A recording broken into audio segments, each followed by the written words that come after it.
दुनिया के नक्शे पर एक ऐसा खेल शुरू हो चुका है जिसकी भनक शायद आम लोगों को अभी नहीं लगी है, लेकिन बीजिंग से लेकर के वॉशिंगटन तक सत्ता के गलियारों के अंदर खलबली मची हुई है।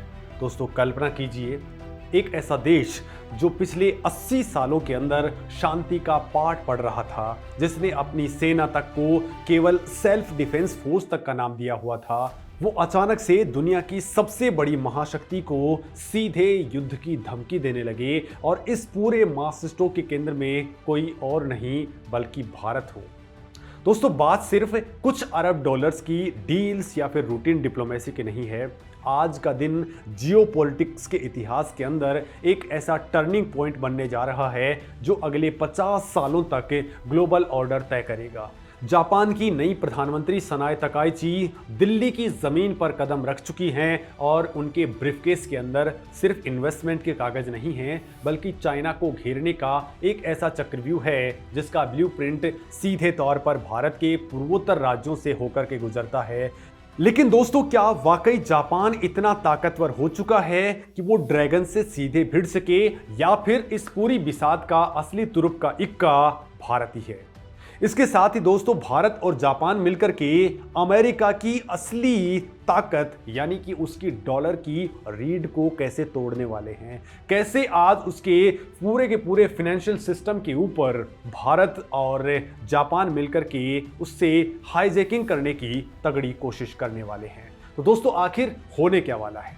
नमस्कार दोस्तों, मेरा नाम है मुकेश और आज हम जिस कहानी को जानने वाले हैं वो आज सबकी होश उड़ाने वाली है, क्योंकि असली सवाल यहीं से शुरू होता है कि अगर आप सिर्फ कागजों के ऊपर आंकड़े देखते हैं तो चाइना और जापान की सैन्य ताकत के बीच में कोई मुकाबला नहीं है। ग्लोबल फायर पावर इंडेक्स 2026 साफ बताती है कि चाइना दुनिया की तीसरी सबसे बड़ी सैन्य ताकत है, जबकि जापान 7वें नंबर पर आता है। चाइना का डिफेंस बजट 280 अरब डॉलर के पार जा चुका है, जबकि जापान का 56 अरब डॉलर के आसपास संघर्ष कर रहा है। चाइना के पास में 20 लाख से ज़्यादा की एक्टिव ट्रूप्स हैं, 2000 से ज़्यादा लड़ाकू विमान हैं, 3 अत्याधुनिक एयरक्राफ्ट कैरियर्स हैं और सबसे बड़ी बात 600 से ज़्यादा परमाणु हथियार हैं। इसके ठीक विपरीत जापान के पास में न्यूक्लियर हथियारों के नाम पर बिल्कुल शून्य है। एक्टिव सैनिकों की संख्या सिर्फ 2.5 लाख है और एयरफोर्स के अंदर केवल 331 फाइटर जेट्स ही मौजूद हैं। दोस्तों, दूसरे विश्व युद्ध के बाद से जापान ने ऑफेंसिव वेपन्स यानी कि हमलावर हथियारों पर कभी फोकस ही नहीं किया। तो फिर ऐसा क्या हुआ है कि तकाइची जैसी आक्रामक नेता ने ताइवान की रक्षा के लिए चाइना को खुली चुनौती दे डाली है? किसके दम पर दे डाली है? दोस्तों, चाइना इस चुनौती को हल्के में भी नहीं ले रहा और उसने जापान को युद्ध के गंभीर खतरे भुगतने की धमकी दी है। तो आखिर जापान का ये कॉन्फिडेंस आ कहां से रहा है? यहीं पर कहानी सबसे इंटरेस्टिंग हो जाती है। दोस्तों, जापान की असली ताकत उसकी संख्या बल में नहीं है, बल्कि उसकी प्रिसीजन टेक्नोलॉजी और स्ट्रेटेजिक अलायंस के अंदर छिपी हुई है।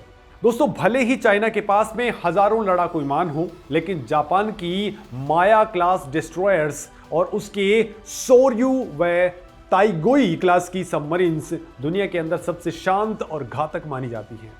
समुद्र के नीचे साइलेंट वॉरफेयर के अंदर जापान आज भी चाइना से कई कदम आगे है। इसके अलावा जापान अपने हेलीकॉप्टर कैरियर्स को F-35B स्टेल्थ फाइटर जेट्स के लिए अपग्रेड कर चुका है। चाइना के J-20 स्टेल्थ फाइटर्स की संख्या जरूर ज़्यादा है, लेकिन जब बात रडार टेक्नोलॉजी, एवियोनिक्स और पायलट ट्रेनिंग की आती है तो जापानी वायुसेना का स्ट्राइक रेट बहुत हाई है। और सबसे बड़ा फैक्टर है अमेरिका का सिक्योरिटी अम्ब्रेला, जो जापान को एक अभेद्य सुरक्षा कवच देता है। लेकिन दोस्तों, यहाँ पर जरा रुकिए, इस पूरी तस्वीर के अंदर एक बहुत बड़ा ब्लैक होल है जो जापान को अंदर ही अंदर खोखला कर रहा है, और ये है वो कमजोरी जिसे चाइना बहुत अच्छे तरीके से जानता है। जापान की सबसे बड़ी हार हथियारों के मोर्चे पर नहीं है, बल्कि डेमोग्राफी यानी कि उसकी जनसंख्या के मोर्चे पर हो रही है। आज जापान की सेना यानी कि सेल्फ डिफेंस फोर्स एक ऐसे डेमोग्राफिक कोलैप्स की ओर आगे बढ़ रही है जिसका कोई समाधान उसके पास में नहीं है। जापान के अंदर 18 से 26 साल के युवाओं की आबादी, जो सेना के अंदर भर्ती होने की कोर डेमोग्राफी होती है, पिछले 30 सालों में 40% तक गिर चुकी है जहां दोस्तों 1994 के अंदर ये आंकड़ा 1,74,00,000 था, 2024 के अंदर ये 1,02,00,000 रह गया है। नतीजा क्या हुआ दोस्तों? 2023 के फाइनेंशियल ईयर के अंदर जापान सरकार ने सेना के अंदर 19,598 नए सैनिकों की भर्ती का टारगेट रखा था, लेकिन उनको मिले सिर्फ 9,959, यानी टारगेट का सिर्फ 51% ही पूरा हो पाया। जापान का युवा आज corporate culture, work life balance और व्यक्तिगत स्वतंत्रता को चुन रहा है। देश में बेरोजगारी ना के बराबर है, लिहाजा सेना की सख्त जिंदगी उन्हें आकर्षित नहीं करती। दोस्तों, एक सर्वे के मुताबिक जापान की 90% से ज्यादा जनता अपनी सेना का सम्मान करती है, लेकिन अब देश के लिए लड़ने की बात आती है तो वो सिर्फ 9% लोग ही हथियार उठाने के लिए शौकीन हैं, वो ही आगे बढ़ते हैं। ये दुनिया के अंदर सबसे कम है। और वही दोस्तों, हाल ही के दिनों के अंदर जापानी सेना के अंदर हुए कुछ स्कैंडल्स और हरासमेंट के मामलों ने रही सही कसर भी पूरी कर दी है। अब दोस्तों जरा ध्यान से समझिए, क्योंकि यही सब कुछ खेल बदलता है। अगर जापान के पास में लड़ने के लिए युवा ही नहीं है और चाइना लगातार अपनी नौसेना का विस्तार कर रहा है, तो जापान अपनी सुरक्षा कैसे करेगा? तो यहीं पर एंट्री होती है हमारे भारत की। जापान के लिए भारत सिर्फ एक बड़ा बाजार या फिर इन्वेस्टमेंट का ऑप्शन नहीं है, बल्कि भारत उनकी सर्वाइवल स्ट्रेटजी का सबसे बड़ा हिस्सा है। जापान का 80% से ज़्यादा ट्रेड और कच्चा तेल हिंद महासागर के समुद्री रास्तों यानी कि सी लाइन ऑफ कम्युनिकेशन से होकर के गुजरता है। अगर मलक्का स्ट्रेट या फिर हिंद महासागर के अंदर चाइना ने कभी भी कोई नाकेबंदी कर दी तो जापान की पूरी इकोनॉमी चंद हफ्तों के अंदर घुटनों पर आ जाएगी। लिहाजा दोस्तों, जापान को एक ऐसी नेवी की जरूरत है जो मलक्का स्ट्रेट से होकर के अदन की खाड़ी तक चाइना की पीपुल्स लिबरेशन आर्मी नेवी की सबमरीन्स को ट्रैक कर सके, उन्हें काउंटर कर सके और इंडो पैसिफिक रीजन के अंदर शक्ति संतुलन को बनाए रखे। और ये सब काम पूरे एशिया के अंदर सिर्फ और सिर्फ भारतीय नौसेना ही कर सकती है। दोस्तों, जापानी प्रधानमंत्री का भारत आना इसी सिक्योरिटी आर्किटेक्चर को और ज्यादा धारदार बनाने की डायरेक्शन के अंदर सबसे बड़ा कदम है।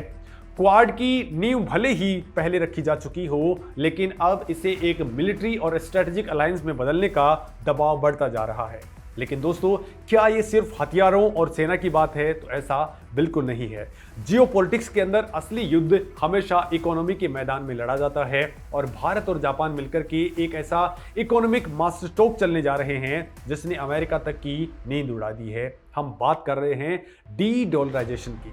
तो दोस्तों, निक्केई एशिया की हालिया रिपोर्ट्स और दोनों देशों के बीच चल रही बैकडोर डिप्लोमेसी इस बात का साफ इशारा कर रही है कि भारत और जापान अब आपसी व्यापार से अमेरिकी डॉलर को पूरी तरह से बाहर करने की तैयारी कर चुके हैं। प्रधानमंत्री नरेंद्र मोदी और सनाए तकाइची की इस मुलाकात के अंदर जिस सबसे बड़े समझौते के ऊपर दुनिया की नज़र है वो है भारतीय रुपया और जापानी येन के अंदर सीधा ट्रेड होना। ये कोई छोटा मोटा फैसला नहीं है। अब तक होता ही आया है कि भारत को जापान से कुछ खरीदना है तो पहले रुपए को डॉलर के अंदर कन्वर्ट करना पड़ता था, फिर उसे डॉलर से येन में खरीदा जाता था। इसके अंदर भारी एक्सचेंज रेट का नुकसान होता था और दोनों देश अमेरिकी फेडरल रिजर्व की नीतियों के ऊपर डिपेंडेंट थे। लेकिन अब जापानी कंपनियां भारत के बैंकों के अंदर स्पेशल वॉस्ट्रो अकाउंट्स खोल सकती हैं और दोस्तों, सीधा पेमेंट रुपए या फिर येन के अंदर होगा। ये कदम सिर्फ व्यापारिक नहीं है बल्कि एक बहुत बड़ा डिप्लोमेटिक सिग्नल है।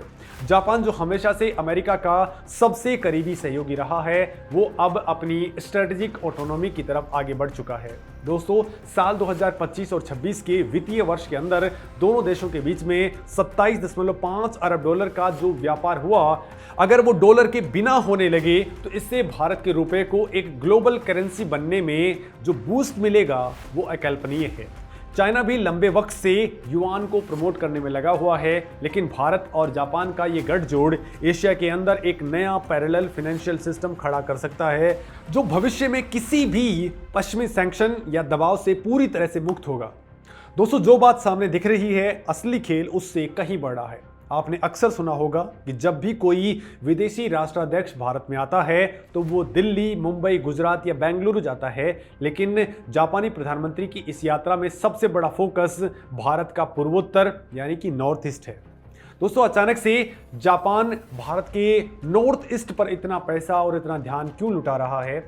क्यों जापानी मंत्री और अधिकारी लगातार असम, मेघालय, नागालैंड और अरुणाचल प्रदेश के दौरे कर रहे हैं, तो इसके पीछे जापान की free and open Indo Pacific रणनीति और भारत की एक्ट ईस्ट पॉलिसी का वो डेडली कॉम्बिनेशन है जो चाइना की बेल्ट एंड रोड इनिशिएटिव को सीधा काउंटर कर रहा है। जापान बहुत अच्छे तरीके से जानता है कि अगर उसे साउथ ईस्ट एशिया यानी कि आसियान कंट्रीज के अंदर अपना दबदबा बनाना है तो इसका सबसे सुरक्षित जमीनी रास्ता भारत के पूर्वोत्तर से होकर के ही जाता है। दोस्तों, नॉर्थ ईस्ट भारत का वो इलाका है जो सीधे म्यांमार और उसके बाद में थाईलैंड, वियतनाम और कंबोडिया से जुड़ता है। चाइना लगातार म्यांमार और बांग्लादेश के जरिए बंगाल की खाड़ी तक पहुंच बनाने की कोशिश कर रहा है ताकि वो भारत को घेर सके, जैसे स्ट्रिंग ऑफ पर्ल्स थ्योरी भी कहा जाता है। इसके जवाब में दोस्तों भारत और जापान नॉर्थ ईस्ट के अंदर एक मैसिव इकोनॉमिक कॉरिडोर बना रहे हैं। जापान ने असम और मेघालय के साथ में 25,000 से ज़्यादा भारतीय युवाओं को जापानी तकनीक में ट्रेन करने और उन्हें रोजगार देने का समझौता किया है। जापान वहां सड़कें बना रहा है, पुल बना रहा है और इंफ्रास्ट्रक्चर भी बना रहा है। इसका सीधा मतलब ये है कि युद्ध की स्थिति में भारत अपने सैनिकों और रसद को नॉर्थ ईस्ट के जरिए सीधे सीमाओं तक पहुंचा सकता है, जिससे दोस्तों चाइना की सेना यानी कि पीएलए पर एक जबरदस्त प्रेशर बिल्डअप होगा। अरुणाचल प्रदेश, जिसे चाइना अपना हिस्सा बताने की नापाक कोशिश करता है, झूठी जिद करता रहता है, वहां जापान का बढ़ता प्रभाव चाइना के लिए एक खुला तमाचा है। जापान का ये कदम साफ मैसेज है कि वो भारत की संप्रभुता के साथ में पूरी तरह से खड़ा है और यही वो पॉइंट है जो सबसे मजेदार है। दोस्तों, बात सिर्फ जमीन या समुद्र की नहीं है, बात है भविष्य की तकनीक की। 21वीं सदी की जंग बंदूकों से ज्यादा सेमीकंडक्टर्स, आर्टिफिशियल इंटेलिजेंस और सप्लाई चेन के कंट्रोल से लड़ी जाएगी। आज की तारीख के अंदर चाइना दुनिया भर की सप्लाई चेन को कंट्रोल करता है। अगर चाइना ने ताइवान के ऊपर हमला कर दिया तो दुनिया भर के अंदर सेमीकंडक्टर की सप्लाई रुक जाएगी, जिससे कार से लेकर के मोबाइल फोन और फाइटर जेट्स तक का प्रोडक्शन ठप पड़ जाएगा। जापान के पास में बेहतरीन टेक्नोलॉजी है, चिप डिजाइनिंग का तगड़ा इकोसिस्टम है, लेकिन उसे मास मैन्युफैक्चरिंग के लिए एक सुरक्षित, बड़ी और भरोसेमंद जगह चाहिए और यही कारण है कि जापान ने भारत को चुना है। दोस्तों, भारत जापान के बीच में अगले 10 सालों के अंदर 10 ट्रिलियन जापानी येन यानी करीब 5.84 लाख करोड़ रुपए के भारी इन्वेस्टमेंट का टारगेट रखा गया है। ये पैसा मुख्य रूप से सेमीकंडक्टर फैब्रिकेशन, क्रिटिकल मिनरल्स जैसे कि लिथियम एंड कोबाल्ट की माइनिंग, स्वच्छ ऊर्जा और रक्षा उपकरणों के निर्माण में लगाया जाएगा। दोस्तों, एक हालिया सर्वे के अंदर साफ हुआ है कि 75% से ज़्यादा जापानी कंपनियां जो भारत के अंदर ऑपरेट हो रही हैं वो मुनाफे के अंदर चल रही हैं और भारत उनके लिए दुनिया का सबसे पसंदीदा इन्वेस्टमेंट सेंटर बना हुआ है।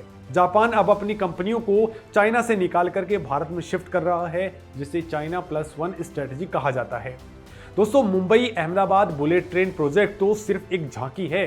असली खेल तो हाईटेक डिफेंस मैन्युफैक्चरिंग का है, जहां जापान अपनी टेक्नोलॉजी भारत लाएगा। भारत अपनी मैन पावर और रिसोर्सेज के साथ में मिलकर के ऐसे वेपन्स बनाएगा जो न सिर्फ भारतीय सेना के काम आएंगे, बल्कि दोनों देश मिलकर के इन्हें दक्षिण पूर्व एशिया के छोटे देशों जैसे कि फिलीपींस, वियतनाम को एक्सपोर्ट कर सकेंगे, ताकि वो भी चाइना की दादागिरी का मिलकर के मुकाबला कर सके।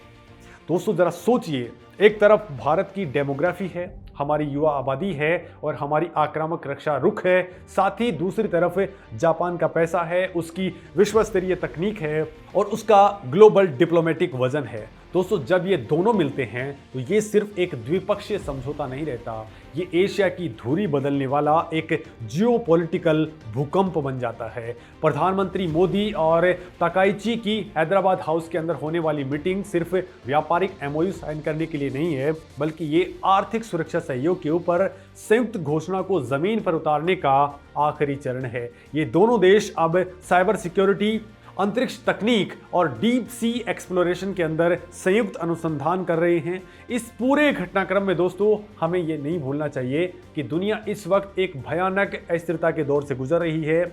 यूरोप में रूस और यूक्रेन का युद्ध थमने का नाम नहीं ले रहा, मिडिल ईस्ट सुलग रहा है और चीन ताइवान को निगलने के लिए किसी भी हद तक जाने को बेकरार है। ऐसे में अमेरिका जो खुद अपनी घरेलू राजनीति और आर्थिक चुनौतियों से जूझ रहा है, वो हर मोर्चे पर पुलिसमैन की भूमिका नहीं निभा सकता है। अमेरिका भी अब ये समझ चुका है कि इंडो पैसिफिक रीजन के अंदर चाइना को रोकने के लिए उसे भारत और जापान को आगे करना ही होगा और यही वजह है कि भारत और जापान का ये गठबंधन अमेरिका के लिए भी एक बड़ी राहत की बात है। लेकिन डी-डॉलराइजेशन जैसे कदमों से वॉशिंगटन के अंदर तगड़ी बेचैनी है। दोस्तों, भारत ने बड़ी चतुराई से मल्टी अलाइनमेंट की नीति पर चलने का काम किया है। हम अमेरिका के साथ भी खड़े हैं, रशिया से सस्ता तेल खरीद रहे हैं, जापान के साथ में मिलकर के एक स्वतंत्र एशियन पावर ब्लॉक बना रहे हैं। जापान की नई प्रधानमंत्री सनाए ताकाइची का भारत दौरा इस बात का सबसे बड़ा सबूत है कि दुनिया अब भारत को सिर्फ एक विकासशील देश की तरह नहीं बल्कि एक नेट सिक्योरिटी प्रोवाइडर और ग्लोबल स्टेबलाइजर के रूप में देख रही है। दोस्तों, आपको क्या लगता है, क्या भारत और जापान का ये गठबंधन सही मायनों में चाइना के लिए काल साबित होगा या ड्रैगन के पास में अभी भी कोई चाल बाकी है? अपनी राय जरूर लिखें। नमस्कार दोस्तों।